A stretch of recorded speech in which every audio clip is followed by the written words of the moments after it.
उत्तर प्रदेश में करीब करीब आधा चुनाव खत्म हो चुका है। उत्तर प्रदेश के चुनाव, पंजाब में हुई पोलिंग, साथ ही साथ गोवा और उत्तराखंड पर बात करने के लिए इस वक्त हमारे साथ मौजूद हैं भारतीय जनता पार्टी के राष्ट्रीय अध्यक्ष जगत प्रकाश नड्डा। नड्डा जी, स्वागत है आपका। मैं शुरुआत करता हूं पंजाब से, जहां पर 5 पार्टियों के बीच में बड़ा जबरदस्त संघर्ष हुआ। आप ये बताएं कि आपकी रिपोर्ट्स क्या आ रही हैं? क्या पंजाब में आपके हिसाब से किसी एक पार्टी को बहुमत मिलने वाली है या हम एक हंग असेंबली की तरफ बढ़ रहे हैं? देखिए, सबसे पहली बात तो यह है कि अगर आप पंजाब को भारतीय जनता पार्टी की दृष्टि से देखें तो मैं तो ये मानता हूं कि भारतीय जनता पार्टी को ये पहली बार मौका मिला कि वह पंजाब में एक तरीके से जिसको कहते हैं कि सही तरीके से चुनाव लड़ने के लिए, इससे पहले हम गठबंधन में चुनाव लड़ते थे, 117 सीटों में हम 23 सीटों पे सीमित हो जाते थे, वो भी शहर के कुछ इलाके में। तो भारतीय जनता पार्टी और भारतीय जनता पार्टी का सिंबल और भारतीय जनता पार्टी का नेतृत्व रियली पंजाब में अपने को एक्सपैंड नहीं कर पा रहा था। इस चुनाव में हमको पहली बार मौका मिला और हम 65 प्लस सीट्स पर हम चुनाव लड़ रहे हैं और भारतीय जनता पार्टी के प्रति हम रुझान देखते हैं। भारतीय जनता पार्टी के प्रति लोगों ने एक सीरियस पार्टी यानी सीरियसली चुनाव लड़ने वाली पार्टी के रूप में हमको देखा है और हमारे प्रति उनका आकर्षण भी आया है।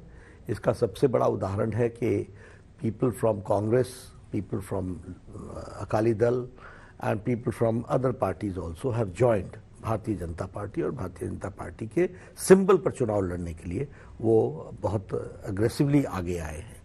जहां तक पंजाब के चुनाव का नतीजा कहने का सवाल है, हम बेहतर करेंगे, लेकिन यह जो 5 पार्टियों के बीच में जो चुनाव हुआ है, मुझे लगता है कि इसमें कुल मिलाकर के किसी को भी कोई स्पष्ट मैंडेट दिख नहीं रहा है और एक हंग असेंबली की तरफ ही जाने की स्थिति तो अगर किसी एक पार्टी को पूर्ण बहुमत नहीं मिलता, ऐसे में क्या भारतीय जनता पार्टी अपने पूर्व साथी अकाली दल के साथ अलायंस करने के बारे में फिर सोचेगी? देखिए, हमारा उद्देश्य है भारतीय जनता पार्टी को एक्सपैंड करना और भारतीय जनता पार्टी का विस्तार होना।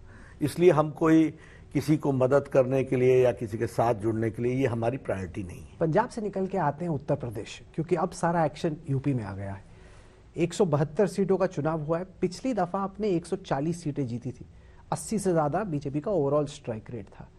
जब वर्ल्ड कप जीत गई होती है टीम, तो अगली दफा यही माना जाए कि कुछ ना कुछ तो हर फेज में बीजेपी को सीटों का लॉस हो रहा है। अब सवाल यह है कि क्या बीजेपी 203 के जादुई आंकड़े को पार कर पाएगी?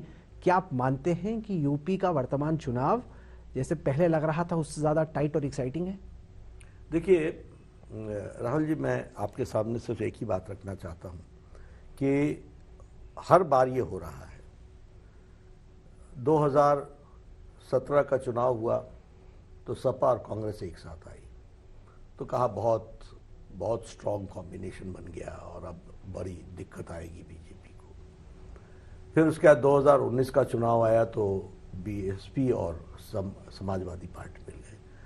फिर उस समय लोगों ने कहा ये तो बहुत ही तगड़ा कॉम्बिनेशन हो गया, इस कॉम्बिनेशन में बहुत बीजेपी को नुकसान होगा। और इस बार वो आरएलडी के साथ उनका समझौता हुआ, वेस्टर्न यूपी के साइड में ही थोड़ा उनका इम्पैक्ट दिखता है। मैं इन सबको एक बात कहना चाहता हूं, जो मैं राइट फ्रॉम फर्स्ट डे से बोल रहा हूं, मैं 2014 से बोल रहा हूं कि ये गेम जो आप मैथमेटिक्स की गेम खेलते हो, ये केमिस्ट्री है, इसको समझना पड़ेगा। नेताओं के मिल जाने से वोट मिलता है, ऐसा नहीं होता। इसलिए ये गलतफहमी में है लोग, और वोट किस तरीके से पड़ता है उसका रास्ता कुछ अलग ही होता है। आज का जमाना एक जमाना था जब लोग कहते थे किसको वोट दोगे, तो वहां के जो लीडर्स होते थे, पीयर्स होते थे, वो डिसाइड करते थे और गांव का गांव वोट देता था। आज ऐसी स्थिति नहीं है, किसी के कहने पर कोई वोट नहीं देता है और गरीब आदमी तो अपने वोट के बारे में बहुत सजग है और बहुत सोच समझ करके वोट देता है। इसलिए मेरा ये मानना है कि ना हम कहीं टाइट हैं और न ही कहीं गिरावट है।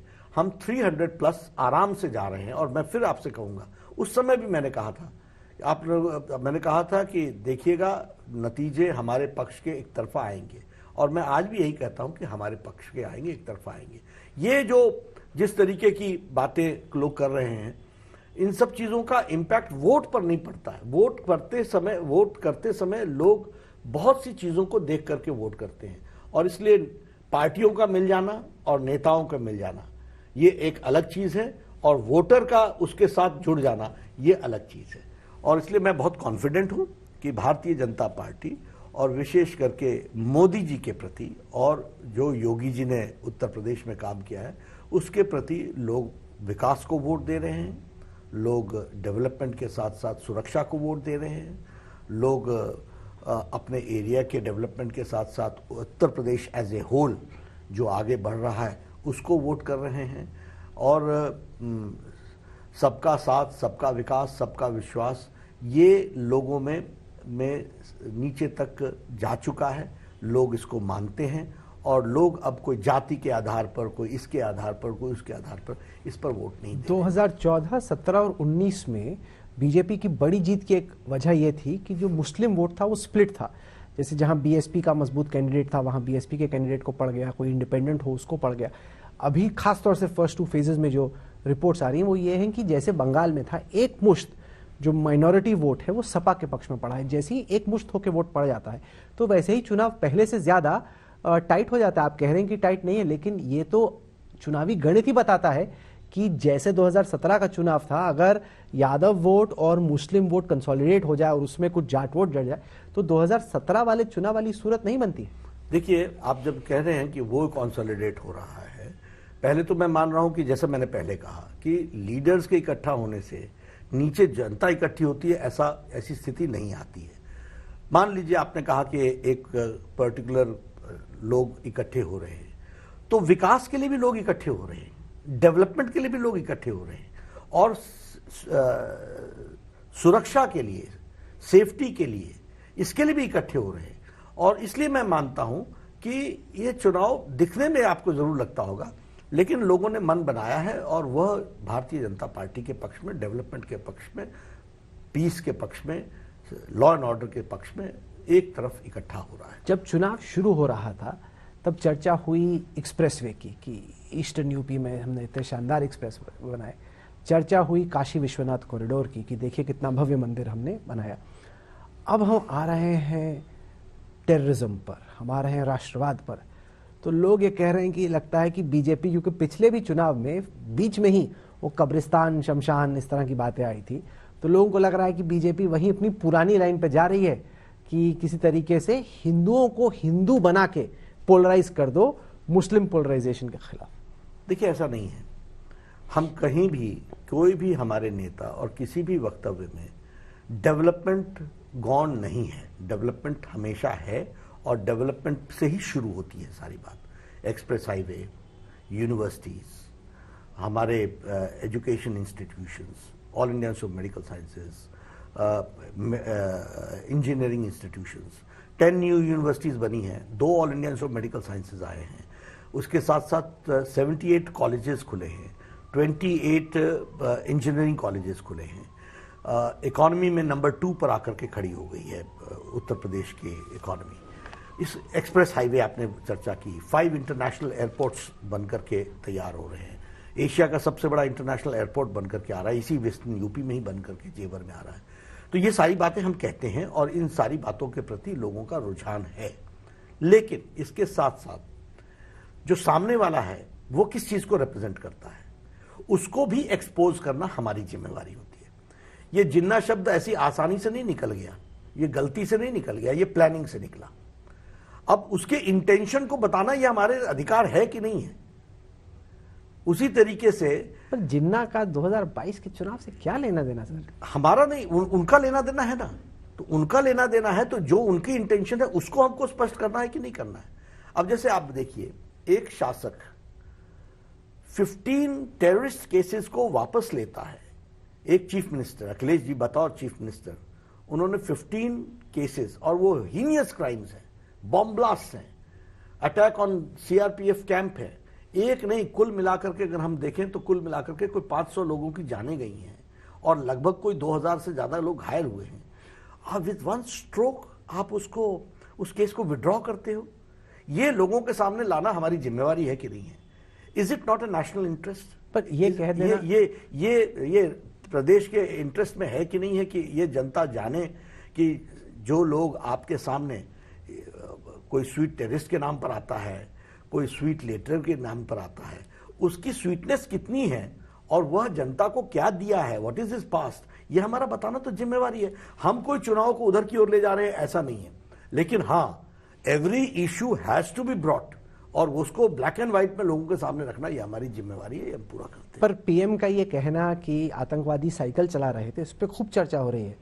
अखिलेश उसको भुनाने की कोशिश कर रहे हैं, कह रहे हैं कि साइकिल तो सब पूरा यूपी चलाता है, जितने गरीब लोग हैं वो सब साइकिल चलाते हैं। तो क्या बीजेपी ये कह रही है कि जो साइकिल चलाता है वो आतंकवादी है? नहीं, बिल्कुल नहीं। वो यूपी की जनता बहुत समझदार है, होशियार है। उनको मालूम है कि साइकिल का, समाजवादी साइकिल का संबंध बॉम्ब ब्लास्टिंग से है। ये वो अच्छे से समझती है। गरीब आदमी के साइकिल चलाने पर किसी को न कोई कष्ट है और न ही ये इशारा प्रधानमंत्री जी का उधर जाता है। ये इशारा उधर ही जाता है कि साइकिल का साथ जो समाजवादी पार्टी का सिंबल है उसका सीधा संबंध आतंकवादियों के साथ है। ये और ब्लैक एंड व्हाइट में बता रहा हूं, I can quote you the date, 26 April 2012 उन्होंने 15 केसेस वापस लिए हैं, जिसमें कचहरी बम ब्लास्ट है, जिसमें गोलघर गोरखपुर बम ब्लास्ट है, जिसमें श्रमजीवी ट्रेन के बम ब्लास्ट का केस है, उसमें संकट मोचन वाराणसी का केस का विड्रॉल है, उसके अंदर हमारे ये सीआरपीएफ के कैंप पर अटैक होने में 7 सीआरपीएफ के जवान मारे गए। This happened on the 31st night 2007, 31st December night and 1st 2008 के जनवरी के सुबह को अटैक हुआ, उसमें मारे गए। और इन सब लोगों को छुड़ाने का काम 26/4/2012 को अखिलेश जी ने बतौर मुख्यमंत्री किया। अब ये बताना तो हमारा काम है। साइकिल आपका सिंबल है, प्रधानमंत्री ने यही कहा कि साइकिल वालों का संबंध आतंकवादियों के साथ है, तो ये आतंकवादियों के साथ तो स्पष्ट दिखता है। अभी अहमदाबाद बम ब्लास्ट में 38 लोग को सजाए मौत सुनाई गई है। वहां शाहबुद्दीन जो मुजाहिदीन का इंडियन मुजाहिदीन का जो नहीं लश्कर तौबा का जो कमांडर इन चीफ था, उसके केस को वापस लिया, तारिक कासमी के केस को वापस लिया, खालिद मुजाहिद के केस को वापस लिया। अभी ये जिसके जो आजमगढ़ का रहने वाला है, मैं नाम भूल गया हूँ, सब बाटला हाउस वाला है, बाटला हाउस वाला नहीं, ये जो अहमदाबाद बम ब्लास्ट केस हुआ, अहमदाबाद में जिन 38 लोगों को सजाए मौत हुई है, उसमें से एक व्यक्ति आजमगढ़ का है, शमशाह नाम है। उसके पिताजी की तस्वीर सोशल मीडिया पर और मीडिया में चल रही है, जो अखिलेश जी के साथ दिखते हैं। तो ये प्रश्न खड़े होते हैं, इन प्रश्नों को हम कैसे छोड़ सकते हैं? अखिलेश ये कहते हैं कि बीजेपी ये सारे मुद्दे उठा रही है क्योंकि वो विकास से भागना चाहती है, क्योंकि कोविड में जो ओमाइक्रॉन वेव हुआ, उससे पहले डेल्टा वेव हुआ, बेरोजगारी हुई, लोग परेशान हैं, इसलिए बीजेपी लोगों का ध्यान भटका रही है। बिल्कुल नहीं, विकास के चैंपियन हम ही हैं। आप अखिलेश जी की स्पीच उठा के देखिए, विकास के बारे में उन्होंने क्या बात की है। और मैं अभी भी आपके सामने चैलेंज करता हूं कि अभी चुनाव बाकी है, 4 फेजेस बाकी हैं, वह उन्होंने विकास में क्या क्या काम किया है उसको लेके क्यों नहीं आते? आप अखिलेश जी की सारी स्पीचेस उठा करके देखिए, he has spoken nothing about विकास, he has got nothing to say on development. उनके पास है ही कुछ नहीं। तो कहते हैं हमारी एक्सप्रेसवे का जिसका हमने स्टार्ट किया, अब आप उसको बोल रहे हैं कि आपने बनाया। रुमाल रख करके चले जाना, रिजर्वेशन करना इनकी तो आदत है। इसमें मैं कोई दो राय नहीं मानता हूं कि शिलान्यास करने में ये एक्सपर्ट है, उसके बाद काम करने में एक्सपर्ट नहीं है। काम करने का काम, अब ये जेवर एयरपोर्ट का अब काम शुरू हुआ, क्यों डिले हुआ? डिले क्यों हुआ ये तो आपके सामने। आप बोलेगा हमने इसकी कॉन्सेप्चुअलाइज किया था। अरे कॉन्सेप्चुअलाइज तो किया था, उसके बाद आप सरकार में आए और चले भी गए, क्यों नहीं किया? Who stopped you? तो ये इनके, मैं आपको फिर बताता हूं, ये सब इनके दिखाने की बातें होती हैं। Development is not their agenda. Divide और वोट बैंक पॉलिटिक्स करो, पोलराइज करो, वोट चंक को लेकर के आओ। और मोदी जी ने इसी संस्कृति को तो चैलेंज किया है। वोट बैंक की ही पॉलिटिक्स को इंडियन पॉलिटिक्स में किसी ने चैलेंज किया है तो नरेंद्र मोदी जी ने चैलेंज किया है। और चैलेंज ही नहीं किया है, उनकी एक्सेप्टेबिलिटी बनी है। आज वोट बैंक पॉलिटिक्स क्षीण हो रही है, आज वोट बैंक पॉलिटिक्स डाइल्यूट हो रही है। ये नेता जितना कुछ कहते रहे, वोटर बड़ा होशियार है। और इसीलिए आप देखते होंगे कि बाय एंड लार्ज सब कुछ करने के बावजूद भी इतने कोरोना के संक्रमण में जितने भी चुनाव हुए, सारे भारतीय जनता पार्टी के पक्ष में जा रहे हैं। क्यों? आपके हिसाब से उत्तर प्रदेश का चुनाव कमंडल का चुनाव है या मंडल का चुनाव है? ये विकास का चुनाव है। और न ही कमंडल का चुनाव है और न ही मंडल का चुनाव है। यह चुनाव विकास का चुनाव है और सुरक्षा का चुनाव है और सेफ्टी का चुनाव है। माफिया राज को खत्म करने का चुनाव है और माफिया राज फिर से न पनपे इसका चुनाव है। डेवलपमेंट की एस्पिरेशंस हैं लोगों की, वह डेवलपमेंट की एस्पिरेशंस मोदी जी और योगी जी से ही दिखता है। ये इसका चुनाव है। क्योंकि आप कह रहे हैं कि जाति का कोई लेना देना नहीं, हकीकत यह है कि खास तौर से जो गैर यादव ओबीसीज हैं उत्तर प्रदेश के, वो कहाँ पे वोट देते हैं और उनका वोट किस हद तक टूटता है बीजेपी से, बहुत हद तक यही तय करेगा कि उत्तर प्रदेश में 10 मार्च को जीतेगा कौन। बिल्कुल ठीक बात कह रहे हैं राहुल जी। और मैं आपको फिर बताता हूं कि वो कास्ट के आधार पर वोट नहीं दे रहे हैं, वह वोट दे रहे हैं डेवलपमेंट के आधार पर और उनकी एम्पावरमेंट के आधार पर। ये इनके देखिए, ये जमीन से जुड़े हुए, मैं इंटरव्यू में क्या कहूं, मतलब मैं ऐसे देखिए, ये लोग सत्रप्स के आधार पर चुनाव लड़ते हैं और सत्रप्स जाति के नेता होते हैं। इनको लगता है कि जातियां इस तरीके से वर्क करती हैं। ये इनको जानकारी नहीं है कि इनके नीचे से वोट इनका खिसक चुका है। पर निषाद को, राजभर को तोड़ के तो आप ही लाए थे। लोग वोट दे रहे हैं प्रधानमंत्री आवास योजना को, लोग वोट दे रहे हैं आयुष्मान भारत को, लोग वोट दे रहे हैं प्रधानमंत्री गरीब कल्याण अन्न योजना को, लोग वोट दे रहे हैं प्रधानमंत्री किसान सम्मान निधि को, लोग वोट दे रहे हैं स्वच्छता अभियान के इज्जत घर को, और लोग दे रहे प्रधानमंत्री गरीब कल्याण अन्न योजना में जो अन्न दिया गया है। कुछ हद तक जो आप कह रहे हैं वो सही है, लेकिन वो ज्यादा होता है लोकसभा के चुनाव में। क्योंकि अगर हम लोकसभा चुनाव के बाद जो राज्य सरकारों के चुनाव हो, उसमें बीजेपी का औसत वोट प्रतिशत जो है वो करीब 13% गिरा, जिसमें महाराष्ट्र में 9% गिरता है, हरियाणा में 22% गिरता है, झारखंड में 22% गिरता है, दिल्ली में 17% और बिहार में 11%। और इसके पीछे की वजह यह है कि जो सेंट्रल स्कीम्स है जिनका आपने नाम लिया, वोटर्स को बाकी राज्यों में ये लगता है कि हाँ वो तो मोदी जी ने किया, हमने मोदी जी को दे दिया, यहाँ का हिसाब तो हम अलग लेंगे। देखिए, मैं ये कहना चाहूंगा कि यहाँ के हिसाब में there is no anti incumbency, there is pro incumbency for Yogi government. इसलिए राइटफुल तरीके से इम्प्लीमेंटेशन, राहुल जी, यह भी होना आवश्यक है जो जनता चाहती है। जो मोदी जी ने दिया वो अक्षरशः इंप्लीमेंट हो, इसकी भी तो हमको चिंता करनी है। और ये हमको नहीं, वोटर चिंता कर रहा है। इसलिए वोटर योगी जी के हाथ को मजबूत करने के लिए अग्रसर भी है, आगे भी बढ़ा है और एक्टिवली आगे आ रहा है। और आखिर मोदी जी ने दे दिया, तो मोदी जी ने तो आयुष्मान भारत वेस्ट बंगाल में भी दिया, लेकिन नहीं इंप्लीमेंट हुआ। दिल्ली को भी दिया है, नहीं इंप्लीमेंट हुआ। तो people understand whom they want, और यहीं पर डबल इंजन आती है। प्रधानमंत्री गरीब कल्याण अन्न योजना योगी जी का भी आ रहा है, मोदी जी का भी आ रहा है, योगी जी का भी आ रहा है। जनता चाहती है और जनता ने देखा है कि उनको एम्पावर किस तरीके से किया है, उनकी जीवन में बदलाव किस तरीके से आया है। मैं आपको उदाहरण देता हूं। एक महिला मिली, बोले वोट किसको देंगे, मैं इंटरैक्ट करके बताता हूं आपको। बिटवा को वोट देंगे। कौन? मोदी जी को। क्यों? गैस का कनेक्शन दिया, रसोई दिया, इज्जत घर दी और हमारा मकान बना के दिया। मेरी तो जिंदगी बदल गई। उसी तरीके से सौभाग्य योजना में एक व्यक्ति बोल रहा है कि 10 दिन के अंदर हमारे यहाँ बिजली आ गई, हमको क्या चाहिए। तो ये एक बहुत बड़ा, और मैं मानता हूं कि एक जमाने में जातियों के ही आधार पर वोट पड़ते थे, यही तो ये लोग वोट बैंक पॉलिटिक्स करते थे। मोदी जी ने इस बात को अब भारत के राजनीति में इसके रोल को कम किया है और लोग अब अपने एम्पावरमेंट के साथ जोड़ करके अपने वोट को देखें। पर आप ये मानेंगे कि रोजगार बड़ा मुद्दा है, क्योंकि जैसे हम हमारे तमाम रिपोर्टर्स की जो रिपोर्टिंग देख रहे हैं उसमें बेरोजगारी की चर्चा हो रही है। युवाओं से बात करो लाजमी तौर पे, क्योंकि इकोनॉमी भी रिसेशन के दौर से गुजरी है, पैंडेमिक भी रहा, कोविड भी रहा। इस सब के चक्कर में आप मानते हैं कि रोजगार एक बहुत बड़ा चैलेंज है? चैलेंज, देखिए, युवाओं की इच्छा, मतलब उनको रोजगार चाहिए, इसमें कोई दो राय नहीं है। लेकिन युवा भी ये जानता है कि रोजगार कब मिलेगा तो भारतीय जनता पार्टी एनडीए की ही सरकार में मिलेगा, और उसके जो एवेन्यूज खुलेंगे। इकोनॉमी आज 2nd नंबर की इकोनॉमी उत्तर प्रदेश पहुंच गई है, और मैं आपको बताता हूं कि आने वाले में ये नंबर 1 पर इकोनॉमी पहुंच जाएगी। आफ्टर ऑल, इसके डेवलपमेंट के कारण राहुल जी, नीचे जमीन पर रोजगार के अवसर बनेंगे कि नहीं बनेंगे, और उस अवसर को लेने का काम युवा करेगा कि नहीं करेगा। इसलिए आशा भी है। तो वो भारतीय जनता पार्टी, मुझे तो बहुत खुशी हो रही है कि अखिलेश जी को इस बार विकास नाम की चीजों पर चर्चा, हालांकि उनके लिए प्रेम तो जिन्ना और इन्हीं सब चीजों से है, उनका भाषण इन्हीं सब चीजों पर होता। और मुझे बहुत दुख भी होता है कि उनके वक्तव्य सुनता हूं या इन लोगों के, तो ये जिस तरीके से छीटाकसी करते हैं उसमें कोई सब्सटेंस नहीं होता।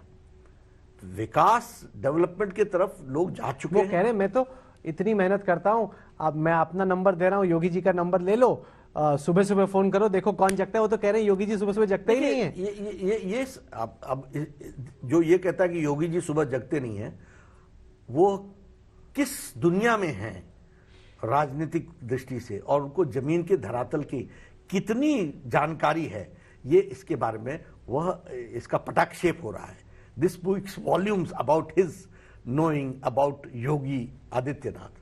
तो आप इसी से अंदाजा लगा सकते हैं कि उनको जमीन की जानकारी कितनी है। चुनाव अब बढ़ रहा है पूर्वी उत्तर प्रदेश की तरफ, जहां पे यादव भी अच्छी खासी संख्या में है, मुसलमान भी अच्छी खासी संख्या में है, और जो छोटी छोटी पार्टियां हैं जैसे ओम प्रकाश राजभर हैं, जिनसे सपा का टाई अप हुआ, जिनके आपके पास रहने से पिछले चुनाव में आपको फायदा हुआ, अब वो भी गैर यादव ओबीसी जातियों के नेता कुछ तो एसपी में आए हैं और कुछ के साथ छोटी पार्टियों के साथ अलायंस हुआ है। क्या आप मानेंगे कि पूर्वी उत्तर प्रदेश में सबसे ज्यादा कांटे की टक्कर होने वाली है इस चुनाव में? राहुल जी, 2019 में ये ओम प्रकाश राजभर जी हमारे साथ नहीं थे, चले गए थे। अब आप सोचिए, सपा, बसपा और ये सब मिलकर ही लड़े थे और हम जीते थे। इसलिए ये फिर मैं यही कहूंगा कि ये अपने लिए नेता रह गए हैं, नीचे जमीन पर कुछ नहीं है। और ऐसा कहना अच्छा नहीं होता, लेकिन वोटर जो है वो रिस्पेक्ट देता है, बोलता है हमारे वो है, लेकिन जब वोट देने की बारी आती है तो अपनी इंपावरमेंट की तरफ देखता है। और मैं बहुत कॉन्फिडेंट हूं कि पूर्वी उत्तर प्रदेश में अच्छी संख्या में अच्छी तरीके से हम कंफर्टेबली जीतेंगे। नहीं, क्योंकि हकीकत यह भी है कि सपा का ये पहले गढ़ हुआ करता था। बीजेपी का 2014 के बाद पूर्वी उत्तर प्रदेश में दखल हुआ, उसके पहले तो सपा का गढ़ था।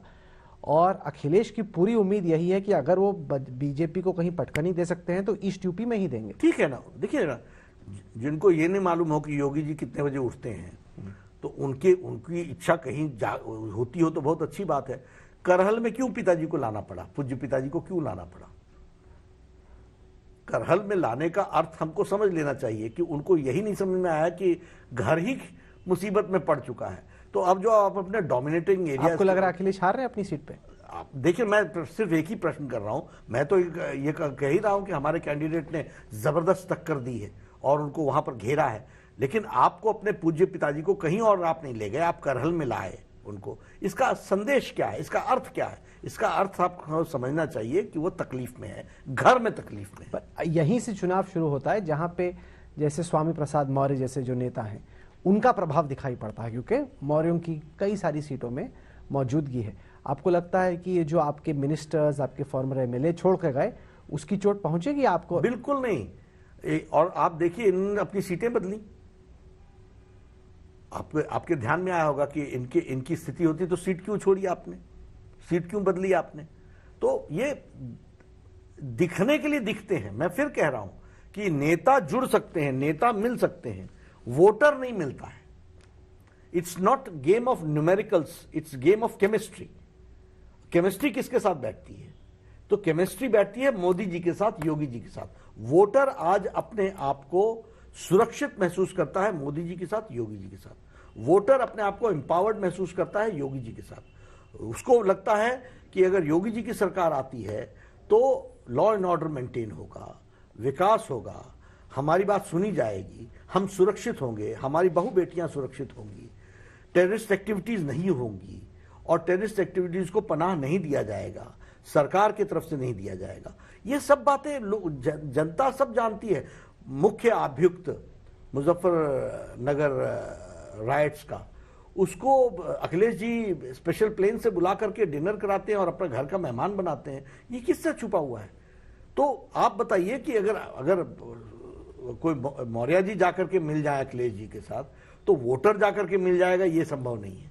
राजनीतिक गलियारों में इस बात पे खूब चर्चा हो रही है कि अगर बीजेपी बड़ी बहुमत के साथ उत्तर प्रदेश में जीत हासिल करती है तो क्या योगी आदित्यनाथ बीजेपी के first amongst equals chief ministers के बीच में बढ़ जाएंगे, कि उनका एक तरीके से मुख्यमंत्रियों के बीच में कद बाकियों से कदम ऊपर हो जाएगा? देखिए, हमारे यहाँ इस तरीके से सोचा नहीं जाता है। हमारे देखिए, योगी जी एक वरिष्ठ नेता हैं, भारतीय जनता पार्टी के वरिष्ठ नेता हैं, और हमारे सभी मुख्यमंत्री वरिष्ठ नेता हैं।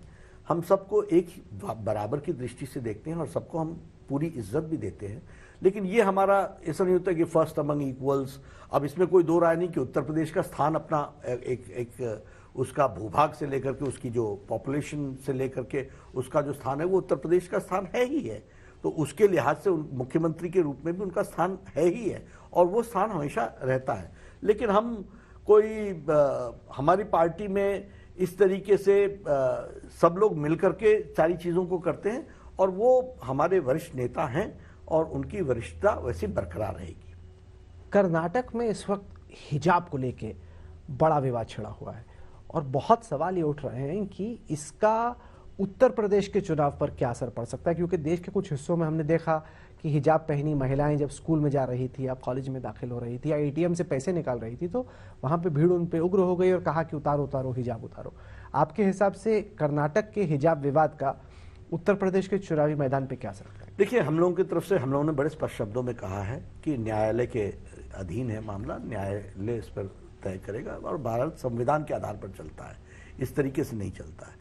और हम लोगों ने उत्तर प्रदेश के चुनाव में विकास को मुद्दा रखा है। हम लोगों ने, लोग उछालने की कोशिश कर रहे हैं, but from Bharatiya Janata Party on a very nationalist angle we have taken a stand that it is with the court and court will decide, and accordingly India runs on the constitution.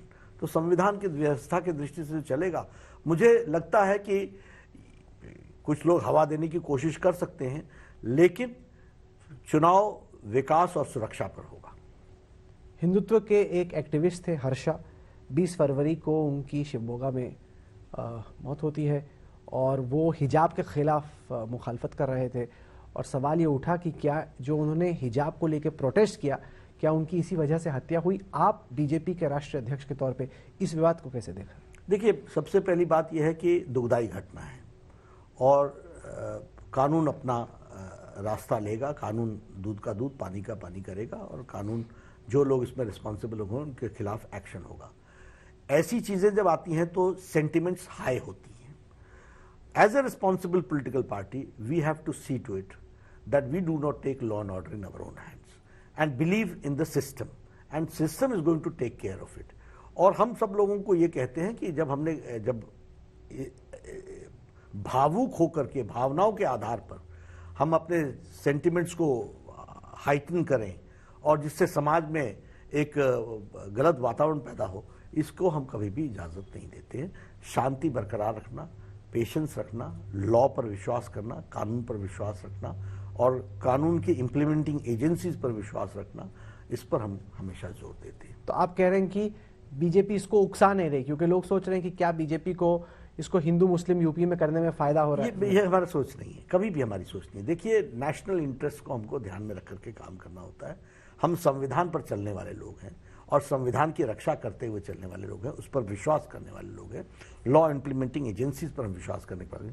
घटनाएं घटती हैं, सेंटिमेंट्स उठते हैं, उन sentiments को संभाल करके, उसको चैनलाइज करके लॉ एंड ऑर्डर के माध्यम से जो दोषी हैं उनको सजा हो, इसकी हम चिंता करते हैं। नड्डा जी, आपने तमाम सवालों के जवाब दिए, खूब बैटिंग की आपने अच्छे से, और आपके जवाब देने भी बहुत अच्छे हो गए क्योंकि आपको भी अच्छे से प्रैक्टिस हो गई है, तो आप एक के बाद एक धराधर जवाब दे रहे थे। आपने हमारे लिए वक्त निकाला, बहुत बहुत शुक्रिया। Thank you. बहुत बहुत धन्यवाद राहुल जी, आपने प्रश्न पूछे, हमने कोशिश की कि मैं न्याय कर सकूं आपके साथ भी, प्रश्नों के साथ भी, और देश की जनता के साथ। बहुत बहुत शुक्रिया आपका।